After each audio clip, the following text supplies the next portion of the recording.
ሰላም ጤና ይስጥልን ክቡራትና ክቡራን ተመልካቾቻችን ከናሁ ቴሌቪዥን ዘወትር በዚህ ሰዓት ወደ እናንተ የሚደርሰው የዛሬ ዕለት ረቡዕ መጋቢት 23 2018 ዓመተ ምህረት የሀገር ቤትና የባህር ማዶ ስፖርታዊ መረጃዎችን ወደ እናንተ የምናደርስበት ጊዜው አሁን ነው። እስከ መረጃዎቻችን ፍጻሜ ድረስ አብራችሁ እንድትቆዩ የምንጋብዛችሁ የመረጃዎቹ አዘጋጅና አቅራቢ ገዛኸኝ እንዱላ፣ የካሜራ ባለሙያችን ፍቃዱ ለተንሳይ ከኛ ጋር ቆይታ ያደርጋል። እናንተም እስከ መረጃዎቻችን ፍጻሜ ድረስ አብራችሁ እንድትዘልቁ በአክብሮት እንጋብዛለን። አብራችሁ ነው።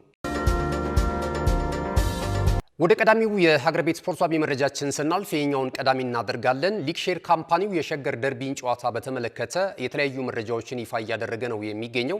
እንግዲህ በኢትዮጵያ ፕሪሚየር ሊግ የ2018 ዓ.ም የውድድር ዘመን 20ኛ ሳምንት መርሃ ግብር ላይ መከናወን የነበረበት የሸገር ደርቢ በሁለቱ ታላላቅ የከተማው ተወካይ ክለቦች በቅዱስ ጊዮርጊስ እግር ኳስ ክለብና በኢትዮጵያ ቡና መካከል የሚከናወነው ተስተካካይ ጨዋታ ሚያዝያ 18 2018 ዓ.ም በአዲስ አበባ ስቴዲየም ቀን 9 ሰዓት ላይ እንደሚከናወን ሊክሼር ካምፓኒው ይፋ ያደረገው መረጃ ያመለክታል። እንግዲህ የኢትዮጵያ ሊግ አክሲዮን ማህበር መረጃውን ይፋ እንዳደረገው ከሆነ በቀጣይ እንግዲህ በዚህ ጨዋታ ላይ የስቴዲየም መግቢያ ገንዘቦችን እንደዚሁ ይፋ አድርጓል ማለት ነው።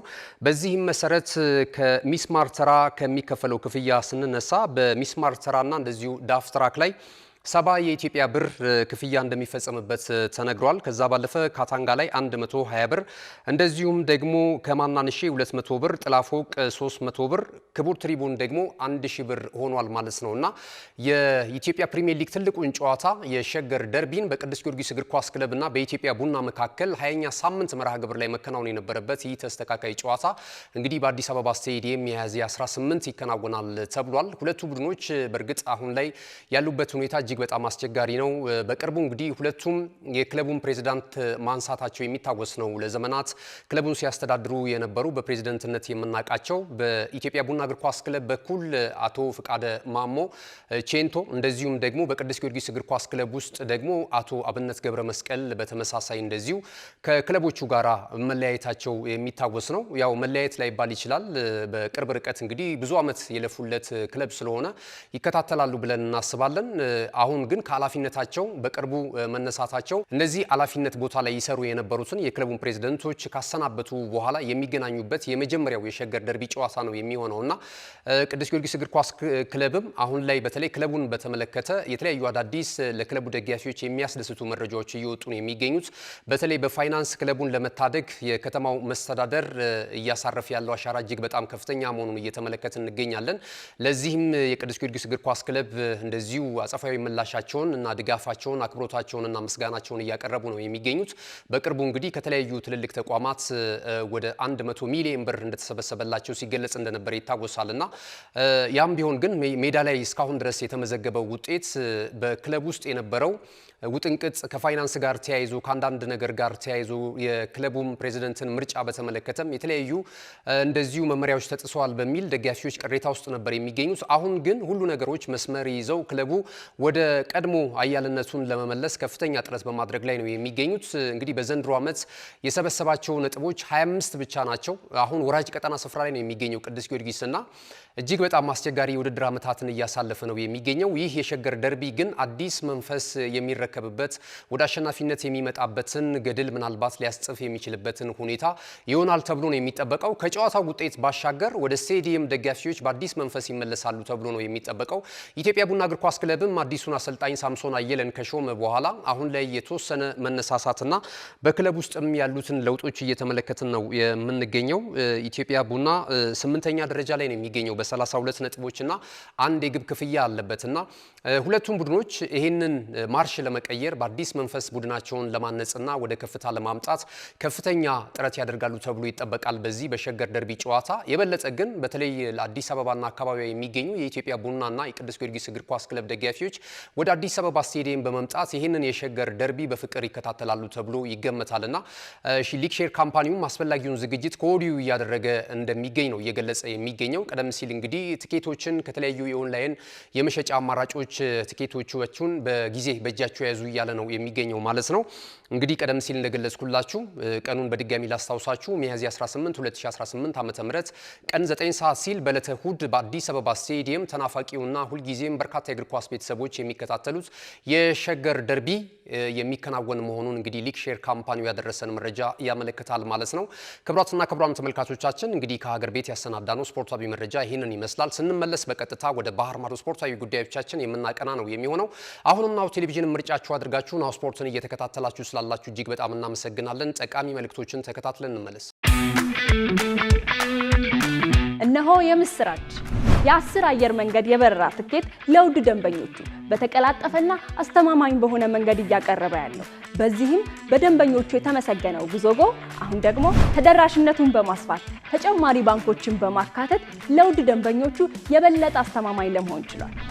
የጉዞጎን አፕሊኬሽን ከአፕ ስቶር ወይም ከፕላይ ስቶር በማውረድ የመነሻና የመድረሻ ከተማዎትን መርጠው ዋጋ አወዳድረው የሀገር ውስጥም ሆነ ዓለም አቀፍ በረራ ማድረግ ካሰቡ የበረራ ትኬቶን ክፍያ በአቅራቢያው በሚገኙ ባንኮች አንድም በአካል በመሄድ ወይም በኦንላይን የክፍያ አማራጮች ክፍያዎትን በመፈጸም የበረራ ትኬቶን በእጅ ያስገቡ።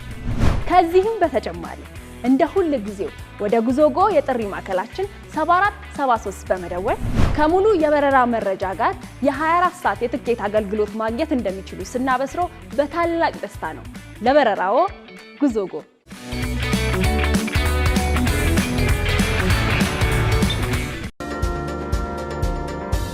ተመልሰናል። ክቡራትና ክቡራን ተመልካቾቻችን ይህ ናሁ ቴሌቪዥን ነው። ናሁ ስፖርትን በመከታተል ላይ ትገኛላችሁ። አብራችሁን ስላላችሁ በጣም እናመሰግናለን። ቀደም ሲል መልእክቶችን ወደ እናንተ አድርሰናል። ከዚህ ሰዓት ጀምረን ደግሞ ከባህር ማዶ የተገኙ የተለያዩ ስፖርታዊ መረጃዎችን ወደ እናንተ እያደረስን ቆይታ የምናደርግ ይሆናል። የአውሮፓ ቻምፒየንስ ሊግ የሴቶቹ የውድድር መድረክ ወሳኝ ምዕራፍ ላይ ደርሷል።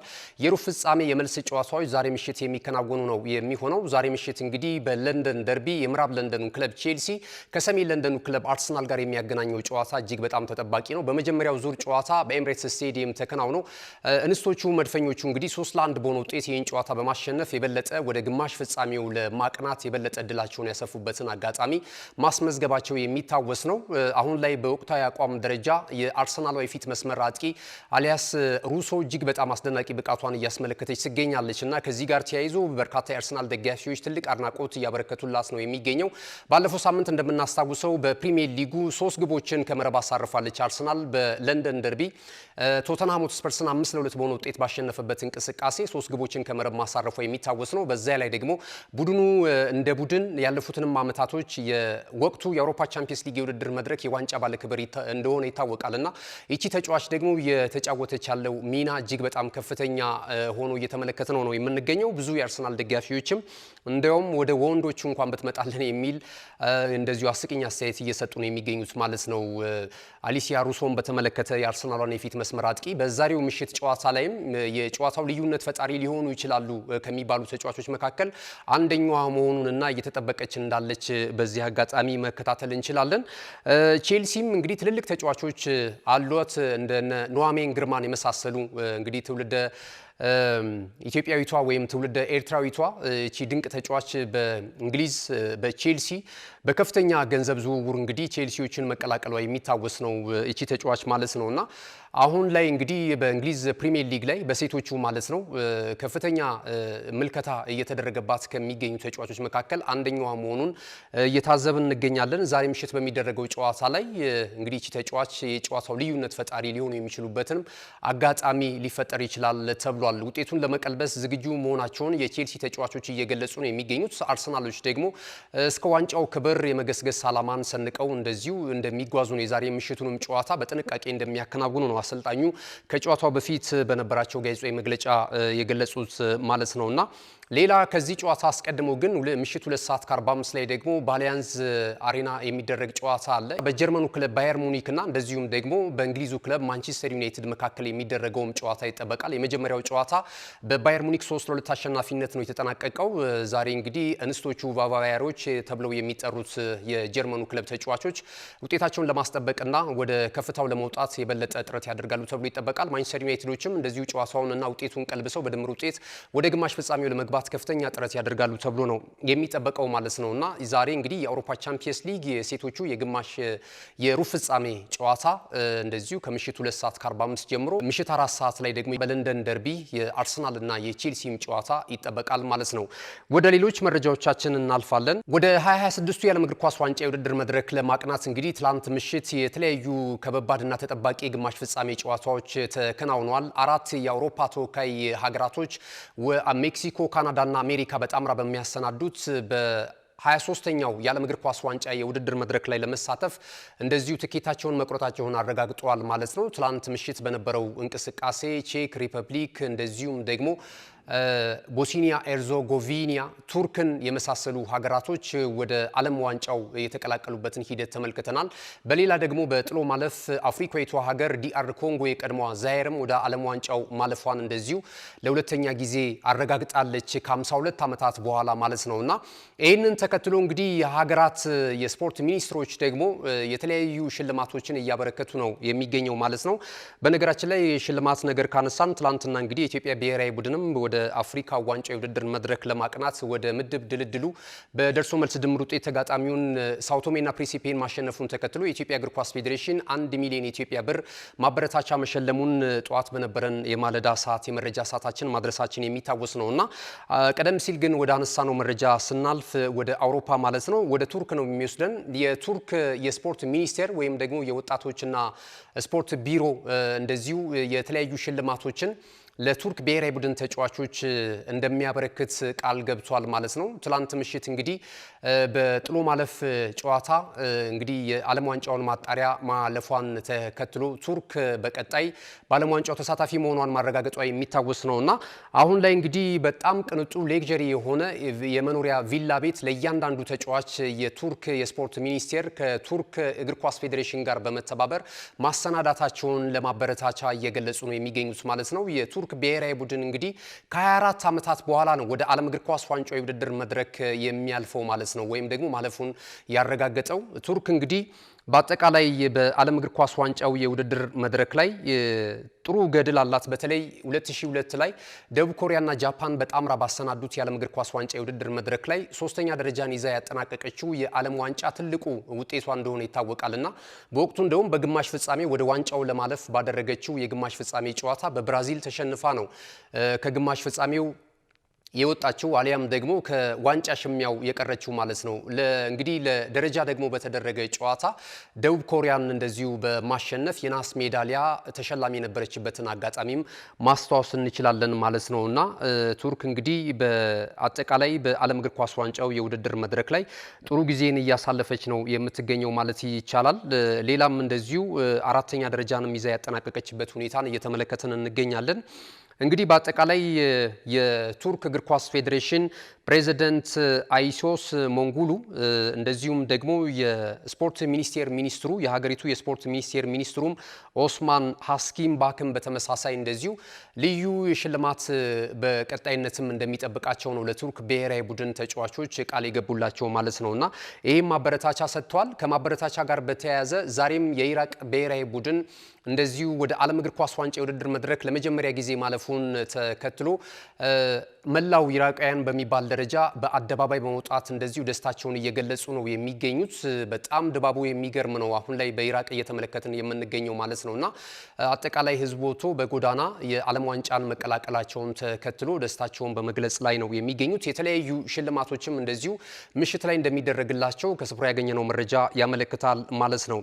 የአፍሪካዊቷ ሀገር ዲአር ኮንጎ የቀድሞዋ ዛይርም እንደዚሁ የዓለም እግር ኳስ ዋንጫ የውድድር መድረክን በቀጣይ የምትሳተፍበትን ሁኔታ ትላንት ምሽት ጃማይካን 1-0 በሆነ ውጤት በማሸነፍ እንደዚሁ ይህንን ታሪክ መጻፏን ተከትሎ አጠቃላይ የደስታ ቀን የሚል ብሔራዊ አዋጅ እንደዚሁ ማወጃቸው እየተገለጸ ነው የሚገኘው ማለት ነው። በተመሳሳይ እነሱም የመኪና ቤት መስሪያ ቦታዎችንና የተለያዩ ሌክዠሪ የሆኑ ሽልማቶች እንደሚበረከትላቸው እየተገለጸ ነው የሚገኘው ማለት ነውና በጥቅሉ እንግዲህ ትላንት ወደ ዓለም ዋንጫው ያለፉ ሀገራቶች የተለያዩ ሽልማቶችንና እውቅናን ለተጫዋቾችና በአጠቃላይ ለቡድን ስታፍ አባላት እያበረከቱ ነው የሚገኙት ማለት ነው። አጫጭር ስፖርታዊ መረጃዎችን ይዘን እንመለሳለን። ክቡራትና ክቡራን ተመልካቾቻችን ናሁ ስፖርትን ነው እየተከታተላችሁ የምትገኙት። አብራችሁን ስላላችሁ እጅግ በጣም እናመሰግናለን። እንመለሳለን። ካሽጎ በየትኛውም ዓለም ሆነው በማንኛውም በማንኛውም ሰዓት ለወገኑ የሚደርሱበት ፈጣን የገንዘብ መላኪያ ተከፈተሎ። ማስተርና ቪዛ ካርዶን በመጠቀም ከ5 እስከ 20 ዶላር የሚልኩበት አዲስ የገንዘብ መላኪያ መንገድ። ካሽጎን ለየት የሚያደርገው የትኛውም የገንዘብ ዝውውር በፍጥነት አገልግሎት ከመስጠቱም ባሻገር ለማንኛውም አገልግሎት ምንም አይነት ክፍያ አለመጠየቁ ነው። በአገራችን ታሪክ ገንዘብን ከውጪ ወደ ሀገር ቤት በማስተላለፍ በመተግበሪያ መልክ አገልግሎት መስጠት የጀመረው የመጀመሪያው ሀገር በቀል የገንዘብ መላኪያ ዘዴ ካሽጎ ከ4500 በላይ ባሉ የባንክ ቅርንጫፎች አገልግሎት እየሰጠ ይገኛል። ገንዘቦን በሰኮንዶች ልዩነት ውስጥ ይፈልጉ በአካውንቶ ወይንም በእጆ ቆጥረው የሚወስዱበት ልዩ ዘዴ። በቅርቡ ሁሉንም ኢትዮጵያዊ ባለቤት ለማድረግ ጉዞ የጀመረው ካሽጎ ዛሬውኑ መተግበሪያውን በስልኮ ላይ በመጫን የአገልግሎቱ ተጠቃሚ ሆኑ። ፍጥነት መለያችን፣ ኢትዮጵያን መክፈቻችን፣ ካሽጎ ነው መላኪያችን። ካሽጎ የአዲሱ ትውልድ ብራንድ። ተመልሰናል። ክቡራትና ክቡራን ተመልካቾቻችን የመጨረሻው የመረጃዎቻችን ምዕራፍ ላይ ደርሰናል። አጫጭር ስፖርታዊ መረጃዎችን ወደ እናንተ እናደርሳለን። የስፔንን ጉዳይ ቀዳሚ እናደርጋለን። ትላንት እንግዲህ በወዳጅነት ጨዋታ ከተከናወኑ ጨዋታዎች መካከል የበርካቶችን ቀልብ ስቦ የነበረውና መጨረሻው ያላማረለትና የተለያዩ ውዝግቦችን ያስነሳው የወዳጅነት ጨዋታ ነው። የስፔን ብሔራዊ ቡድን ከሰሜን አፍሪካዊቱ ሀገር የግብጽ ብሔራዊ ቡድን ጋር ጨዋታ አድርጎ ነበር። የወዳጅነት በጨዋታው እንቅስቃሴም የተለያዩ ሙከራዎችንና የተለያዩ ሂደቶችን አስተናግዶ ነበር። ጨዋታውን በስተመጨረሻ 0-0 በሆናቸው ውጤት ነው የተጠናቀቀው። ነገር ግን ከጨዋታው መጠናቀቅና በጨዋታዎቹ አልፎ መሃል ላይ እምነትን ትኩረት ያደረጉ የተለያዩ ስርዓት አልበኝነት የነበሩበትን እንቅስቃሴ ተመልክተናል። በተለይ በስፔን ደጋፊዎች ዘንድ ማለት ነው። በስቴዲየም ሆኖ ጨዋታውን ሲከታተሉ የነበሩ እስልምናን ያነጣጠረ እስልምናን ዝቅ የሚያደርግ የተለያዩ ተቋሞችና ስድቦችን ሲያስተጋቡ ነበር የስፔን ብሔራዊ ቡድን ደጋፊዎች ተብሏልና በዚህም እንግዲህ በመላው ዓለም ያሉ የእስልምናው እምነት ተከታዮች እጅግ በጣም ለስፔናውያን ያላቸውን ጥላቻ በተለይ ሜዳ ገብተው ጨዋታውን ሲደግፉ በነበሩ ስፔናውያን ላይ ትልቅ ቅሬታ እያስነሳ ነው የሚገኘውና አሁን ላይ ጉዳዩ ተቀጣጥሎ ብዙዎችን እያስከፋ ይገኛል።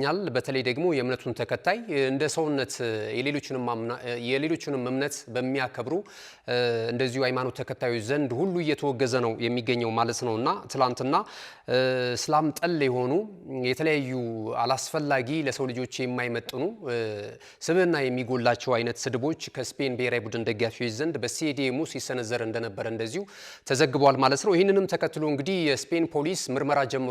ይህንን ጉዳይ ሲያጠናክሩ የነበሩ ሲያራግቡ የነበሩና ይህንን ጉዳይ ሲፈጽሙ የነበሩ አልባሌ ደጋፊዎችን ለመቅጣት እንደዚሁ እንቅስቃሴ መጀመሩ እየተገለጸ ነው የሚገኘው። እንግዲህ ሁነቱን ተከትሎ የራሱ የስፔን ብሔራዊ ቡድን ትልልቅ ተጫዋቾች ሁኔታውን እያወገዙት ነው የሚገኙት።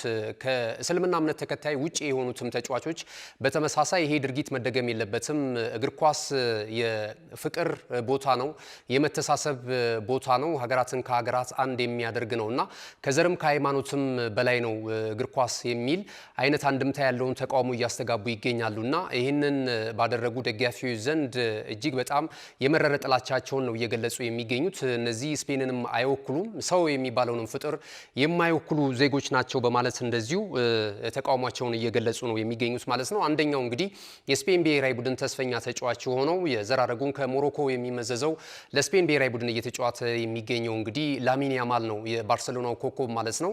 ጉዳዩን እጅግ በጣም አምሮ አውግዟል። ይሄ እግር ኳስን የሚመጥንም አይደለም፣ ስፔንንም የሚመጥን አይደለም እና በጣም አፍሬ ያለውኝ ይሄ ጉዳይ በመከናወኑ የሚል ሀሳቡን ገልጿል። ሌሎችም ትልልቅ ተጫዋቾች ይህን ጉዳይ አሁን ላይ በሶሻል ሚዲያ በተለይ ደግሞ እጅግ በጣም አምረው እያወገዙት የሚገኝበትን ሂደት እየተመለከትን እንገኛለንና አንዳንድ ጊዜ ስፖርት የፍቅር ቦታ ነው ይባላል። ነገር ግን ደግሞ አንዳንድ ጉዳዮች የማይመለከታቸው ሁኔታዎች ላይ መጥተው እንግዲህ እግር ኳስን ጥላሸት ሲቀቡት፣ ስፖርትን ጥላሸት ሲቀቡት፣ ሲያጠለሹት እንመለከታለንና እንደዚህ አይነት ጉዳዮች ጥሩ እንዳልሆኑ እንግዲህ በዚህ አጋጣሚ መግለጽ ይቻላል። እናንተም ሀሳብ ካላችሁ እዚህ ላይ ሀሳባችሁን ልትሰነዝሩ ትችላላችሁ። የትኛውም እምነት መከበር አለበት የሚል እምነት አለኝ እኔም። አጠቃላይ የስፖርት ቤተሰቡም ይሄ ይመስለኛል አመለካከቱና የኛ እምነት እንደሚከበርልን እንደምንፈልገው ሁሉ ደግሞ የሌሎችንም እምነት በእኩልነት ማክበር ይጠበቅብናል። ስፖርት ላይ ደግሞ ይሄ ነገር ሲቀየጥ ለስፖርት መቀጨጭ እንደዚሁም ደግሞ ስፖርት ሌላ መልክ እንዲኖረው ነው የሚያደርገውና ስፔናውያን ይህንን ጉዳይ ያደረጉ በአጠቃላይ ስፔን ሊባል አይችልም። ምክንያቱም በስፔንም የእስልምና እምነት ተከታዮች ይኖራሉና ይሄ ጉዳይ ጥሩ ያለ መሆኑን አሁን ዓለም እያወገዘው ነው የሚገኘው ማለት ነው። ወደ ሌሎች መረጃዎቻችን እንለፍ አሰልጣኝ ፔፕ ጋርዲዮላ የሰጠውን አስተያየት ነው የምናስከትለው። አሰልጣኝ ፔፕ ጋርዲዮላ በቀጣዩ ቅዳሜ ቀን 8:45 ላይ የኤፍኤ ካፕ ሩብ ፍጻሜ ኢታድ ስቴዲየም ላይ ይደረጋል በሊቨርፑል እና በማንቸስተር ሲቲ መካከል ማለት ነውና ለዚህ ጨዋታ አብዝተው መጓጓታቸውን ነው የገለጹት። ይህንን ጨዋታን በማሸነፍ ወደ ግማሽ ፍጻሜው ለማለፍ እንደዚሁ ከፍተኛ ጥረት እንደሚያደርጉና ዋንጫው ከምንጊዜም በላይ እንደሚያስፈልጋቸው ነው። እንግዲህ የመጀመሪያ የውድድር ዓመቱን ዋንጫቸውን ባሳለፍነው ሳምንት አርሰናልን 2-0 በሆነ ውጤት በማሸነፍ በሊግ ካፕ ክብር አንድ ማለታቸው የሚታወስ ነውና አሁን ደግሞ የኤፍኤ ካፕ የውድድር መድረክን የዋንጫ ክብር ለማሳካት እጅግ በጣም አስፈላጊውን ዝግጅት አጠናቀናል። ስለዚህ ይህንን የሩብ ፍጻሜ ጨዋታ በማሸነፍ ወደ ግማሽ ፍጻሜው ለማለፍ አስፈላጊውን ዝግጅት በማድረግ ላይ እንገኛለን። ተጫዋቾችን በጥሩ ስነ ልቦና ላይ ይገኛሉ የሚል ሐሳባቸውን ሰጥቷል። ከዚህ ጨዋታ አስቀድሞ ግን ሌሎች ተያያዥ ጉዳዮችም ከመገናኛ ብዙሃን እንደዚሁ የቀረበላቸውን አጋጣሚ ነው የተመለከትነው። በተለይ በ33ኛ ሳምንት በተወዳጁ የእንግሊዝ ፕሪሚየር ሊግ ላይ አርሰናልን ይገጥማሉ ወይም ደግሞ አርሰናልን በሜዳቸው ያስተናግዳሉ። ኢታድ ስቴዲየም ላይ የሚደረግ ጨዋታ ነው። የዋንጫውን ክብር ይወስናሉ ተብለው ከሚጠበቁና ግምት ከሚሰጣቸው ጨዋታዎች መካከል ይህ ጨዋታ አንደኛው ነው። ስለዚህ እኛም አብዝተን ጓግተን እየጠበቀን እንገኛለን። ነገር ግን አርሰናል መረብ ላይ ኳስ ከመረብ ለማሳረፍ የኋላ ደጀኖቹን ዊሊያም ሳሊባ እና ገብርኤል ማጋሌዥ አንዳቸውን መኖር የለባቸውም የሚል በህይወትም ነው እሳቸው ያሉት በህይወትም መኖር የለባቸውም የሚል አስተያየት ሰጥቷል። አለበለዛ ግን አርሰናል በጣም ጠንካራ የተከላካይ ስፍራ ተጫዋቾች ያሉበት ቦታ ነውና ይህንን አጥር ዘለለ መግባትና ኳስን ከመረብ ጋር ለማገናኘት እጅግ በጣም ይቸግራል። የዊሊያም ሳሊባና የገብርኤል ማጋሌዥ እጅግ በጣም ከባድ ጥምረት ነው የሚል ሐሳባቸውን ገልጿል ማለት ነው። ያም ቢሆን ግን የመጨረሻው እድላችንን እንግዲህ ለመሞከር በዛ ጨዋታ ላይ ከፍተኛ ጥረት እናደርጋለን። ከወዲሁ እየተዘጋጀን ነው የምንገኘው። በተለይ ባለንባቸው የውድድር አይነቶች ጥሩ ነገር ለማስመዝገብ እና ደጋፊዎቻችንን ለማስደሰት እንሰራለን የሚል አስተያየት ሰጥተዋል ማለት ነው። እንግዲህ ከወዲሁ ገና 33ኛ ሳምንት መርሃ ግብር ላይ የሚደረገውን ጨዋታ አስመልክተው ይህንን ማለታቸው እንግዲህ አንዳንድ ጊዜ የአእምሮ ጨዋታ ነው የሚሉ የእግር ኳሱ ተመልካቾች አሉ። በተለይ ከፔፕ ጋርዲዮላ እንደዚህ አይነት አስተያየቶች ሲሰጡ በተቃራኒ ቡድን ላይ ወይም በተጋጣሚ ቡድን ተጫዋቾች ላይ እንደዚሁ ጭንቅላታቸውን እንትን ለማለት ነው የሚሉ ሐሳቦች ይወጣሉ ማለት ነውና እነዚህ አይነት ነገሮች አሉ። እንግዲህ በቀጣይ የምንመለከተው ይሆናል። እንግዲህ በ33ኛ ሳምንት የእንግሊዝ ፕሪሚየር ሊግ ላይ በኢታድ ስቴዲየም የሚደረገው የሊጉን የደረጃ ሰንጠረዥ አንደኛና ሁለተኛ ደረጃ ላይ ተቀምጠው እየመሩ የሚገኙት የአርሰናልና የማንቸስተር ሲቲን ጨዋታ በተመለከተ ነው ይሄ መረጃ ወደ እናንተ እናጋራችሁ ብለን ነው። እንግዲህ በሳምንቱ መጨረሻ ቀናት የሚደረጉ የኤፍኤ ካፕ የሩብ ፍጻሜ ጨዋታዎችን ስንመለከት ማንቸስተር ሲቲ ከሊቨርፑል እንደዚሁም ቼልሲ ፖርት ቫሌ ጋር ጨዋታውን ያደርጋል። ሳውዛምፕተን እንደዚሁ ከአርሰናል፣ ዌስትሃም ዩናይትድ ደግሞ ከሊድስ ዩናይትድ ጋር የሚያደርጓቸው የኤፍኤ ካፕ የሩብ ፍጻሜ ጨዋታዎች ቅዳሜና እሁድ የሚከናወኑ ነው የሚሆኑት ማለት ነው። ወደ ሌላው መረጃችን ስናልፍ የፍሬድሪኮ ዴማርኮን ጉዳይ እናገኛለን። ይህ ተጫዋች እንግዲህ ለኢንተር ሚላን እየተጫወተ ይገኛል። ብዙ የእንግሊዝ ፕሪሚየር ሊግ ክለቦች ከዛም ባለፈ ደግሞ የአውሮፓ ታላላቅ ክለቦች እንደዚሁ እንደሚፈልጉት እየተገለጸ ነው የሚገኘው። ተጫዋቹም ከኢንተር ሚላን ጋር በውድድር ዓመቱ መጨረሻ መለያየት እንደሚፈልግ የተለያዩ በተለይ የጣሊያን መገናኛ ብዙሃን እየዘገቡት ነው የሚገኘው። መዳረሻው የት ይሆናል የሚለው ነው በርካቶችን እያነጋገረ የሚገኘው ማለት ነው። የተጫዋቹ ፈላጊ ከሆኑ ክለቦች መካከል አንደኛው ማንቸስተር ዩናይትድ ሆኗል። ከዛ ባለፈ ደግሞ አርሰናል ከዚህ ቀደምም በነበሩ ቀናቶች እንደዚሁ የተለያዩ መረጃዎች ከተጫዋቹ ጋር ስሙ ሲያያዝ እንደነበረ ይታወቃልና ይህንን ተጫዋች ማምጣት እንደሚፈልጉ በተለይ የክለቡ ስፖርቲንግ ዳይሬክተር አንድሪያ ቤርታ በተደጋጋሚ ከልጁ ወኪል ጋራ ወይም ከተጫዋቹ ወኪል ጋራ ንግግር አድርጓል የሚሉ መረጃዎችም እንደዚሁ ሾልከው እየወጡ ነው የሚገኙት ማለት ነው። ለክለቡ ቅርበት ያላቸው መረጃዎች ይህንን እየሰጡ ነው የሚገኙት ማለት ነውና ዩናይትድም ግን አይነተኛ ተፎካካሪ ሆኖ መጥቷል ተብሏል በተጫዋቹ ዝውውር ዙሪያ ማለት ነው። ማንቸስተር ሲቲም ይፈልገዋል የሚሉ መረጃዎች አሉ። እንግዲህ በቀጣይ የትኛው የእንግሊዝ ፕሪሚየር ሊግ ክለብ አሊያስ ደግሞ ወደ ሌላ የአውሮፓ ክለብ ሊያመራ ይችላል የሚለው ነገር የሚጠበቅ ነው የሚሆነው። የአርሰናልን የመጨረሻ መረጃ እናድርገው። የኬናን ኤልዲዝን ጉዳይ በተመለከተ ማለት ነው። ቱርካዊ ኢንተርናሽናል ኬናን ኤልዲዝ በጣም ተስፈኛ ከሚባሉ የአውሮፓ ተጫዋቾች መካከል አሁን ላይ ብዙዎች ተስፋ ከሚጥሉባቸው ተጫዋቾች መካከል አንደኛው ነውና በቱርክ ብሔራዊ ቡድንም እየተጫወተ ነው የሚገኘው።